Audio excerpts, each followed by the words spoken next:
namanya Markion atau Marsion. Marsion ini lebih luar biasa lagi karena dia punya aset yang banyak. Dia pedagang pengusaha kapal yang kapalnya mondar-mandir dari Alexandria menuju Roma, dan banyak jalur-jalur yang dia kuasai karena uangnya yang sangat banyak.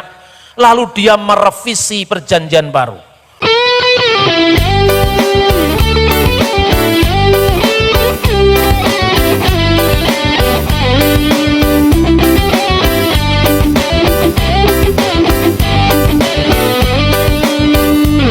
Berita tentang salib adalah batu sandungan sekaligus kebodohan.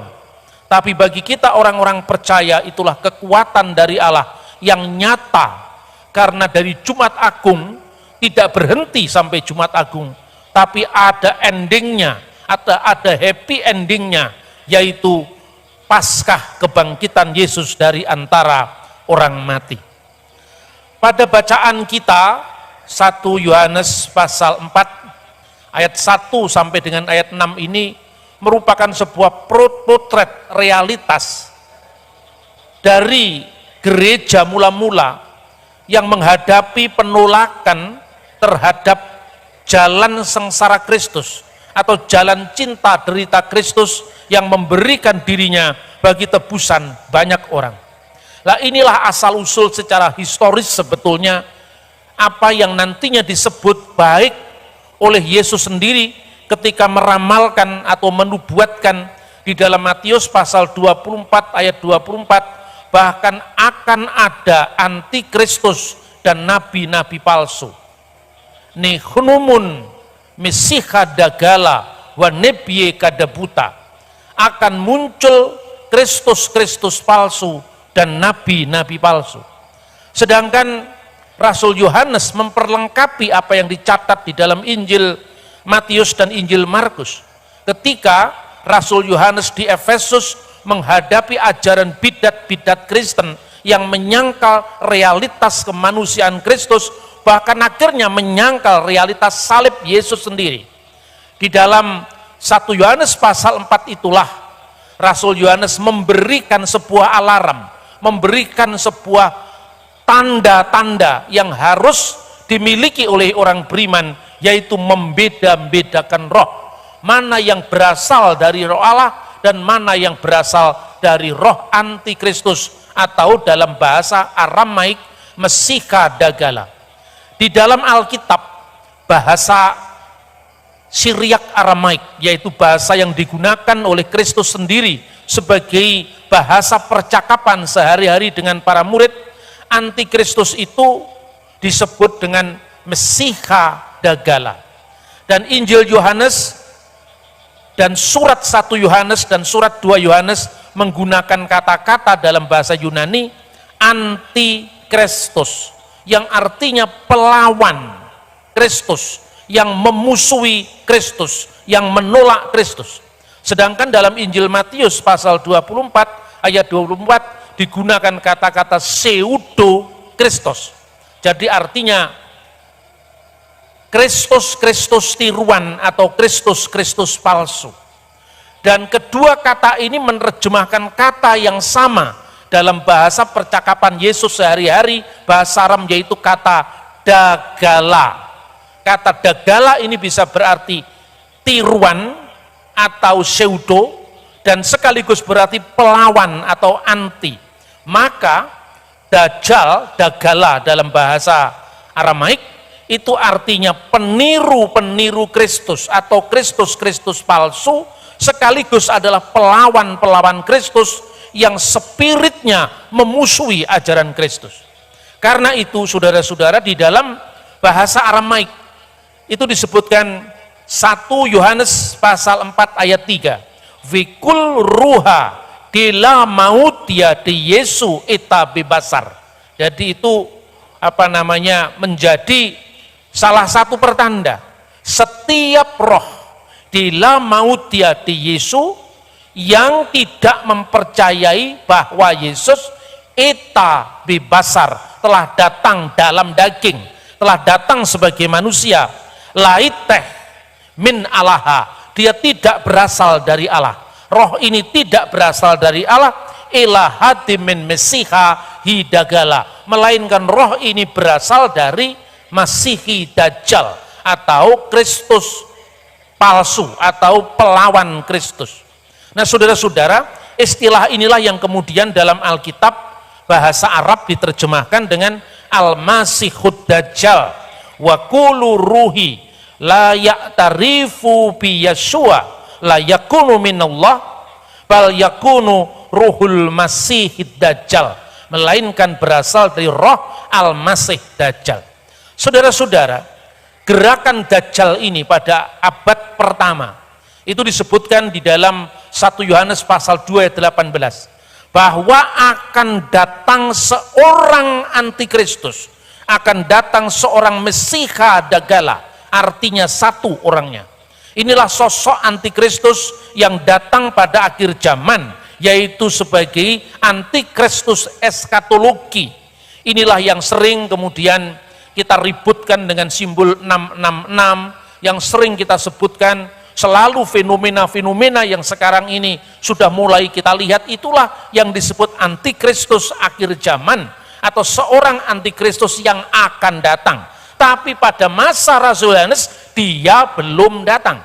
Tetapi tidak sampai di situ. Rasul Yohanes mengatakan bahwa sekarang ini, artinya sekarang pada saat Rasul Yohanes menulis suratnya di kota Efesus, sudah banyak muncul antikristus yang meraga, yang mewujud dalam ajaran-ajaran bidat atau ajaran-ajaran palsu. Karena itu dikatakan dia berasal dari kita. Maksudnya antikristus historis itu berasal dari Kristen. Tetapi dia tidak sungguh-sungguh berakar pada ajaran Kristus, kepada firman Allah, sehingga dia akhirnya menyesatkan umat Kristen pada waktu itu.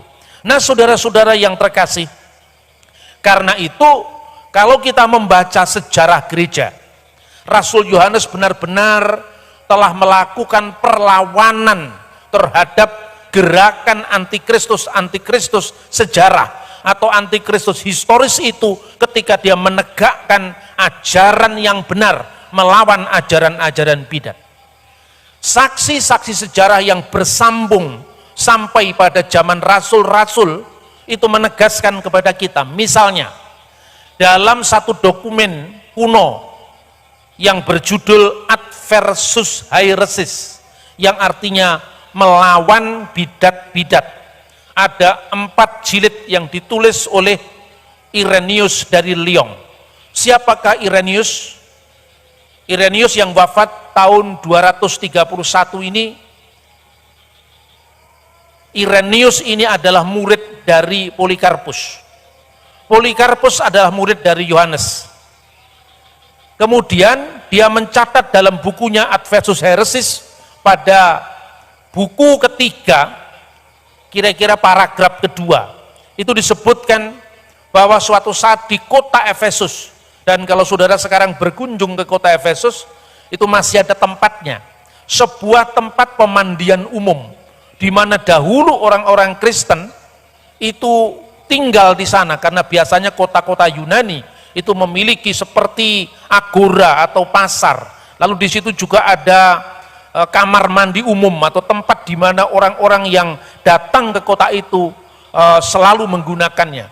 Dan suatu saat katanya Rasul Yohanes melihat seorang penyesat yang namanya Kerintus. Dan ini tolong dibedakan dengan Korintus yang adalah nama kota. Kerintus, dan juga ada lagi bidat yang lain namanya Korpokrates. Kerintus ini khusus terang-terangan melawan ajaran dari Yesus yang disampaikan oleh Rasul Yohanes. Padahal Yohanes itu adalah saksi mata. Dia adalah murid yang dikasih Yesus. Dia termasuk 12 rasul. Sementara Kerintus itu adalah orang luar yang kemudian menjadi Kristen, mengaku diri Kristen, tapi membawa ajarannya sendiri tanpa di cross check dengan mata rantai sejarah yang dibuktikan seperti yang dilakukan oleh gereja ketika menghadapi para bidat itu, di mana Irenaeus dapat membuktikan ajarannya dari gurunya, yaitu Polikarpus dari Smyrna, salah seorang dari pemimpin jemaat atau episkopos dari 7 jemaat yang diceritakan dalam kitab Wahyu, sedangkan Polikarpus sendiri adalah murid dari Rasul Yohanes. Jadi ada sambungannya. Dulu tahun 2000-an saya menulis buku Religi dan Religiositas Bung Karno. Orang bertanya kepada saya, bagaimana Pak Bambang bisa menulis buku ini sementara Pak Bambang tidak pernah bertemu dengan Bung Karno karena zaman kita berbeda. Saya katakan, ya, saya berjumpa dengan para saksi mata. Saya berjumpa dengan Mr. Nakajima yang adalah sahabat Bung Karno yang waktu itu masih hidup, tinggal di Warai, Jepang. Saya bertemu dengan Ruslan Abdul Ghani yang disebut juru bicara Manipol Uzbek, sahabat sekaligus murid Bung Karno. Saya bertemu dengan saksi mata Ibu Hartini yang adalah istri Bung Karno. Lalu tulisan saya yang saya ambil dari berbagai narasumber, termasuk Pak Sabam Sirait, tokoh Kristen yang juga dekat dengan Bung Karno pada masa mudanya, itu kemudian saya rangkai, saya tuliskan sebagai sebuah fakta sejarah bagaimana kedekatan Bung Karno dengan Injil Perjanjian Baru, bagaimana keakraban Bung Karno dengan the Gospel of Hinduism yang disebut Bhagavad Gita. Bahkan kadang-kadang dia lebih sering mensitir Injil dan Bhagavad Gita di dalam pidato-pidatonya. Lalu saya cross check satu-satu, apakah apa yang saya tulis ini benar atau tidak, dan para saksi sejarah itu mengatakan, ya benar, karena saya pernah mengalaminya. Seandainya tulisan saya ini salah, pasti tulisan saya itu akan dibantah oleh orang-orang pada saat buku saya ini terbit tahun 2000, itu masih hidup. Bahkan buku saya diberi kata pengantar oleh Presiden Abdurrahman Wahid pada masanya. Buku saya diberikan kata pengantar oleh tokoh-tokoh agama non-Kristen, ya Islam, dari Muhammadiyah, dari NU. Bahkan juga diberi kata pengantar oleh putra Bung Karno, yaitu Mas Guruh Soekarno Putra. Apa yang saya ceritakan ini menggambarkan kompleksitas penulisan sejarah. Begitu juga hanya dengan membaca Alkitab out of context, dilepaskan dari konteks, maka banyak muncul ajaran-ajaran baru yang mengatasnamakan firman Tuhan, tapi kemudian mengharu-birukan gereja, membuat gaduh dalam gereja karena tafsir-tafsir liar dan tafsir-tafsir bebas ini. Namun jemaat kita, saudara-saudara, yang sudah terbiasa dengan alam pikiran klenik, kadang-kadang kita tidak bisa membedakan roh, apakah ini berasal dari roh Tuhan atau berasal dari roh selain Tuhan. Ada parameternya, yaitu kitab suci yang memberikan kepada kita rambu-rambu untuk membedakan mana yang berasal dari Allah dan mana yang berasal dari antikristus. Sekalipun itu dibalut dengan cerita yang indah-indah dan penampilan yang menarik, tetapi ingat, saya peringatkan kepada umat Tuhan agar kita tetap berdiri di atas ajaran yang benar. Dan salah satu rambu-rambu untuk membedakan ajaran yang benar dan tidak benar itu bukan sekedar kita membaca teks secara subjektif, tapi juga kita melihat konteksnya secara objektif, termasuk ketika meng-cross check dari data-data sejarah. Karena itu sering saya katakan bahwa sejarah yang penuh bukti adalah mitra setia bagi iman yang penuh bakti. Maka ketika Irenaeus meninggal tahun 202, menghadapi ajaran sesat dia dengan lantang menantang, saya masih bisa membuktikan, maksudnya pada zaman dia, pemimpin-pemimpin gereja atau episkopos itu diangkat lewat jalur rasul siapa? Karena itu Yohanes masih hidup ketika Polikarpus diajar oleh Yohanes, sementara Irenaeus diajar oleh Polikarpus, di mana Polikarpus diajar oleh Yohanes. Sekalipun saya tidak pernah ketemu Bung Karno, seperti Irenaeus tidak pernah ketemu Yesus, tetapi saya pernah diajar oleh Pak Ruslan Abdul Ghani ketika ada bedah buku yang ada di kota Blitar. Pak Ruslan Abdul Ghani jelas-jelas saksi mata karena dia adalah murid Bung Karno. Jadi Injil itu bisa dibuktikan kebenarannya secara objektif. Kembali pada kisah Yohanes yang menghadapi Korintus, betapa dia sudah merasakan orang ini tidak bisa ditolerir. Karena apa? Dia tanpa saksi mata, sementara saya ini saksi mata yang masih hidup saja tidak digubris, apalagi nanti kalau saya sudah tidak ada, apalagi kalau saya sudah dipanggil Tuhan. bagaimana jemaat ini harus kita tolong, kita berikan pertimbangan yang sehat, maka ditulislah surat-surat 1, 2, dan 3 Yohanes. Nah, dalam pertemuan itu sikap dari Rasul Yohanes sangat jelas. Orang yang tidak pernah bisa diajar lagi, bahkan dengan bukti-bukti, maka orang ini jangan didengar. Karena apa? Jalan dialog sudah tertutup. Jalan penggembalaan, jalan pastoral sudah ditutup karena mereka menutup telinga mereka sendiri. Maka tinggalkanlah mereka.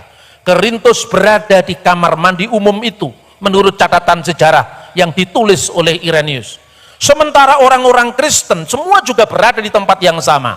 Tiba-tiba Yohanes mengatakan, "Hai anak-anakku, cepat keluar dari ruangan ini." Kenapa wahai guru? Karena Korintus, si musuh kebenaran itu, ada di tempat ini. Dan dengan bahasanya yang sangat ekspresif, sehingga Alkitab mengatakan bahwa Yohanes anak Zebedius termasuk sebagai anak-anak Boanerges, anak-anak petir. Artinya apa? Temperamennya tinggi. Dia mengatakan, aku khawatir apabila gedung ini akan roboh karena tidak tahan melihat kesesatan dari Korintus. Ini catatan sejarah. Ini bukan Alkitab, tapi ini catatan sejarah.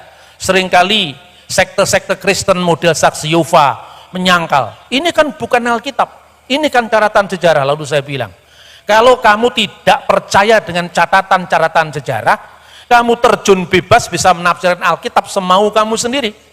Lalu saya katakan, kalau kamu tidak percaya dengan catatan-catatan kuno ini, lalu catatan apa yang kamu percaya? Mana lebih penting catatan yang berasal dari generasi kedua dan ketiga para rasul dibanding dengan Hakim Rutherford yang hidup pada abad ke-20, atau Charles Taze Russell, pendiri Saksi Yehova yang hidup di abad 20. Tentu tidak seperti itu cara pikirnya. Kadang-kadang orang kelihatannya saleh tetapi salah. Karena apa? Karena pola pikirnya ahistoris, pola pikirnya itu tidak bersambung. Karena apa? Karena dia mengembangkan ajaran sendiri yang lepas dari ajaran rasuli. Nah, saudara-saudara, kemudian bagaimana inti dari ajaran Korintus? Ajaran Korintus itu kira-kira begini. Sesungguhnya dunia ini diciptakan bukan oleh Allah yang utama, tapi dunia ini diciptakan oleh kekuatan-kekuatan di luar Allah yang sangat jauh. Karena dunia ini kotor, tidak perlu diciptakan. Karena kekuatan-kekuatan ilah yang jauh ini mengancam Allah yang benar, yaitu Allah dalam Yesus. Ini ajaran yang ganjil ini. Maka karena Allah yang dalam Yesus terancam oleh ilah-ilah lain yang jauh, yang menciptakan kosmos, yang menciptakan dunia ini, maka Allah yang benar itu kemudian mengutus nous itu adalah jiwa abadi yang dinamakan putra sulungnya Yesus Kristus datang ke dunia. Yesus Kristus datang ke dunia mengambil tubuh seorang manusia, bukan lahir dari Roh Kudus, tetapi hasil dari hubungan wajar antara Maria dan Yusuf. Kemudian dia memisahkan bahwa Yesus itu tidak selamanya Kristus. Makanya Rasul Yohanes mengatakan dalam pasal 5 ayat 6 tadi, inilah dia yang datang dengan air maupun dengan darah. Dia tidak sekedar datang dengan air, tapi dengan air dan dengan darah. Apa maksudnya? Datang dari air itu artinya Yesus yang dibaptiskan oleh Yohanes Pembaptis, dan di situ dinyatakan engkaulah anak yang kukasih oleh Allah Bapa. Tetapi hanya itu, Yesus menjadi Kristus karena Roh Maha Besar yang disebut Kristus, yang diutus oleh Allah yang benar tadi, hinggap kepada Yesus manusia pada saat pembaptisan. Dan kemudian pada saat Yesus disalibkan, Roh Maha Besar itu meninggalkan kemanusiaan Yesus dan Yesus akhirnya disalibkan. Maka penyalipan ini tidak bisa menyentuh Kristus, tetapi hanya menyentuh tubuh Yesus Kristus. Tidak menyentuh Sang Kristus yang abadi, yang tidak bisa mati, yang tidak bisa dicederai, tapi manusia yang terlepas dari Sang Kristus, Roh Maha Besar itu. Maka dikatakan bukan hanya dengan air, yaitu pada saat dibaptis, tapi juga dengan darah pada saat penyalipan, pada saat Via Dolorosa, karena Yesus akan selama-lamanya menjadi Kristus, bukan hanya pada saat dia dibaptis, tapi juga pada saat dia mengalami jalan sengsaranya di kayu salib. Kristus tidak bisa dipisahkan dengan Yesus. Itulah penegasan ajaran gereja. Makanya di dalam 1 Yohanes pasal 2 ayat 22 lebih tegas lagi. Rasul Yohanes mengatakan dalam bahasa Aram, menurut teks Pesita, Alkitab bahasa Aram, itu dikatakan Manu Dagala. Siapakah Dajjal itu? Siapakah antikristus itu? Ela in eina dekapar di Yasua lahua masiha hadahu mesiha dagala. Yaitu dia yang menyangkal Yesus sebagai Kristus.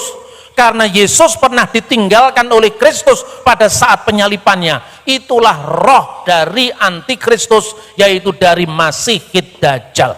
Inilah situasi Dajjal generasi pertama yang dihadapi oleh Rasul Yohanes.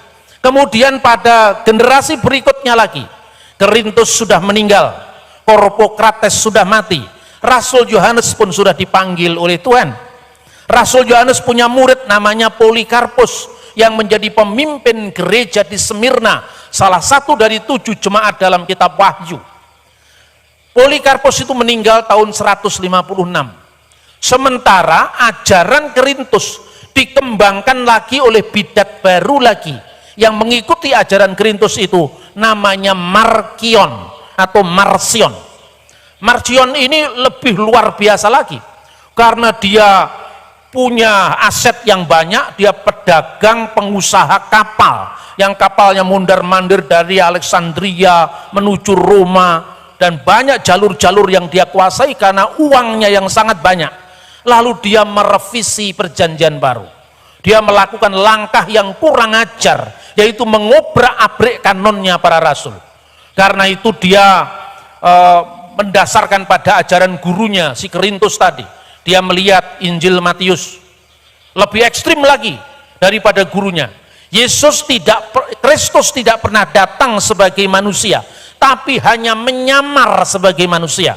Maka ajaran Markion itu disebut dengan ajaran doketisme. Doketisme itu asalnya kata dokein. Dokein artinya tampaknya samar-samar saja dia menjadi manusia. Saya katakan tadi kurang ajarnya Korintus itu. Injil Matius dibaca sama dia.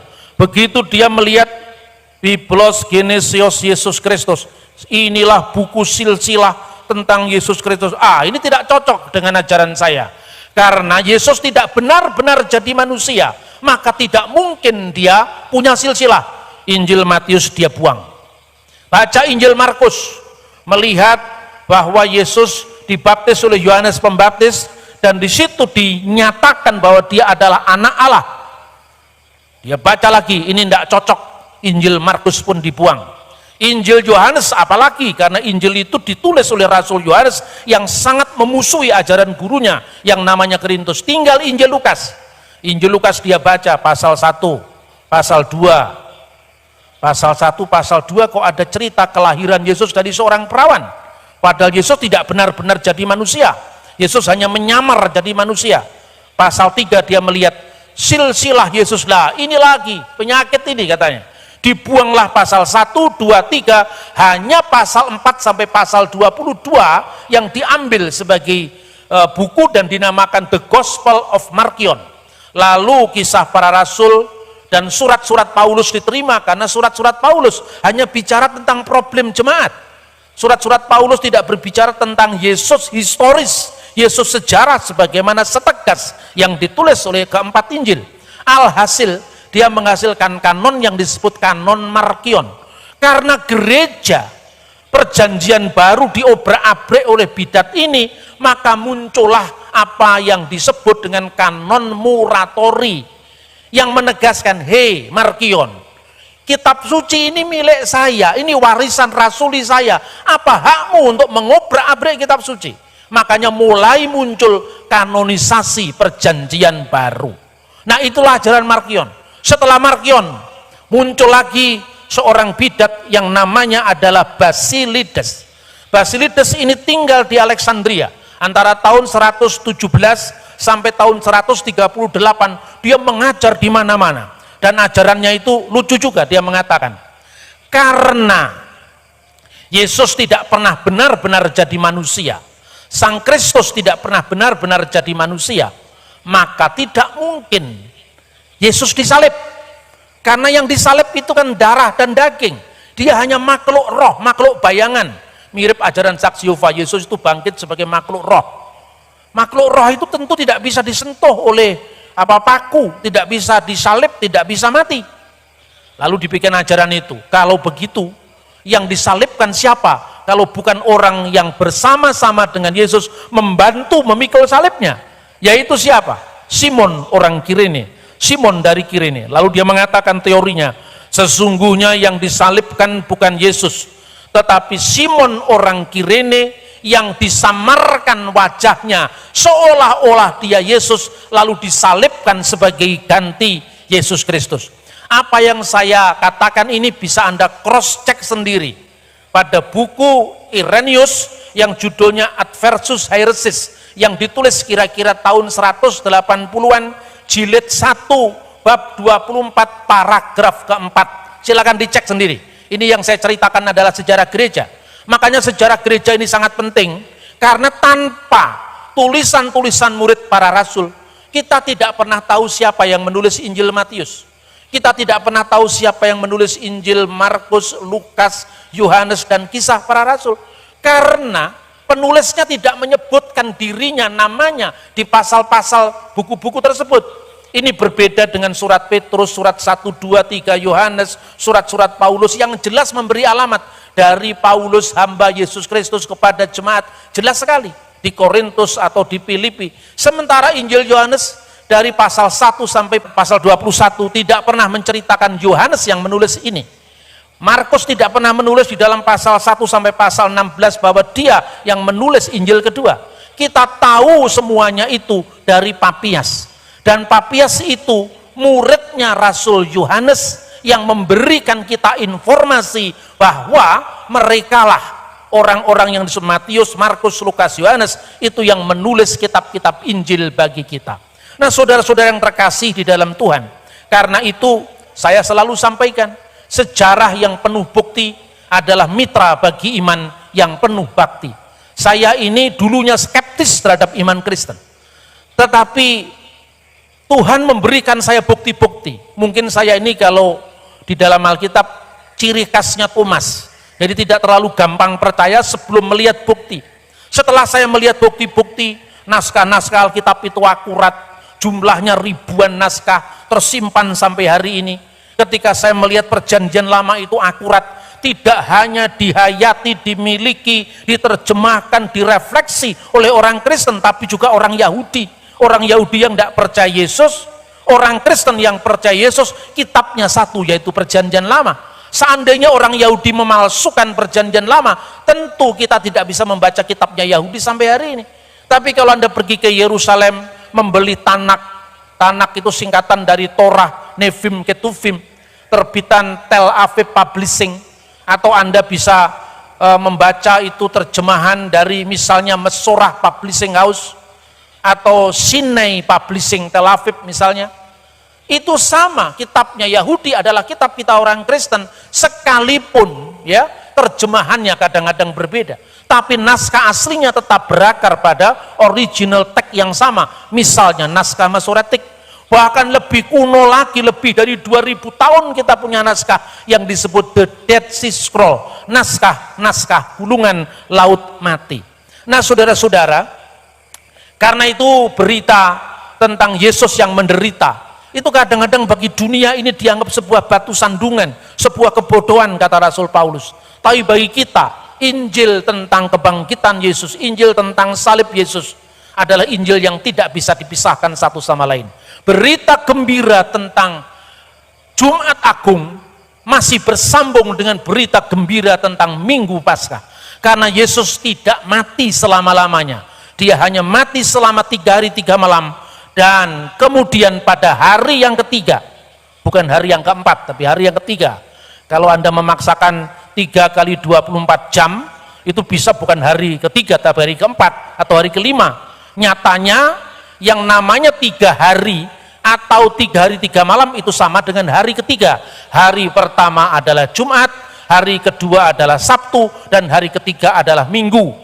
Karena itu saya tegaskan, jangan ada lagi umat Tuhan yang percaya bahwa Yesus itu disalibkan pada hari Rabu, karena itu tidak punya dasar sejarah sama sekali. Nah, saudara-saudara yang terkasih, karena itu kita nanti akan menyambung apa yang kita hayati sekarang dengan Minggu Paskah kebangkitan Yesus. Biasanya di Lebanon, di Syria, atau di negara-negara Arab, ya, itu kalau Minggu Paskah nanti dinyanyikan lagu namanya Christos Anesti, Kristus telah bangkit. Kira-kira bahasa Yunaninya begini: Christos Anesti ek nekron thanaton patisas ke istis mnimasi zoin karisa menos al-masihukum min bainil amwat wa wati al-mauta bil maut wa wahabal hayata lilladina fil kubur. Al-masihukum min bainil amwat wa wati al-mauta bil maut wa wahabal hayata lilladina fil kubur. Kristus telah bangkit, dan dengan kematiannya dia telah menginjak-injak maut dan memberikan hidup bagi orang-orang yang berada di dalam kubur. Artinya dia yang bangkit pertama dan yang sulung bangkit di antara orang mati, nanti akan membangkitkan kita sebagai orang percaya yang jalannya kita ikuti, salibnya juga kita pikul selama kita menjadi Kristiani, dan nanti kita akan dibangkitkan bersama-sama pada saatnya nanti kita memerintah bersama Sang Kristus. Karena itu simbolnya jelas, kita telah dikuburkan dalam baptisan, dan kita nanti akan dibangkitkan kembali seperti Kristus dibangkitkan dari antara orang mati.